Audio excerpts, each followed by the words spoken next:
আজকের আমার বানানো এই মেয়োনিজের লুকসটা একবার দেখেন। আমার আশা করি বলতে হবে না যে এটা কি পরিমাণ পারফেক্ট হয়েছে। এটার সিল্কিনেস, এটার কালার, এটার টেস্টের ওপর পুরাই ফিদা হয়ে গেছি আমি। আর এই মেয়োনিজটা কিন্তু রেস্টুরেন্ট এবং স্ট্রিট ফুডে ব্যবহার করা হয়।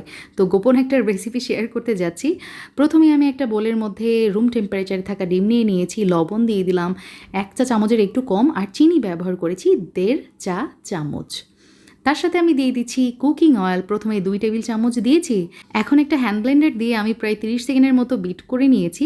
এখন যেটা করব, অল্প অল্প করে তেল ঢালতে থাকবো আর এটা অনবরত বিট করতে থাকবো। আর আমরা বাসায় যেরকম মেয়োনিজ বানাই আর রেস্টুরেন্টের মেয়োনিজ কিন্তু পুরাই ডিফারেন্ট হয়। ওরা যেটা করে, এই মেয়োনিজটা কিন্তু সংরক্ষণ করে না, যেই দিন বানায় সেই দিনই কিন্তু বিক্রি করে ফেলে বা ইউজ করে ফেলে। তো যাই হোক, এই মেয়োনিজটা তৈরি করতে সব মিলিয়ে আমার 1 কাপের মতো তেল লেগেছে। আর এটা যদি আমরা বাসায় বানিয়ে ফ্রিজে রাখি সেক্ষেত্রে 1 থেকে 2 দিন মতো ভালো থাকবে।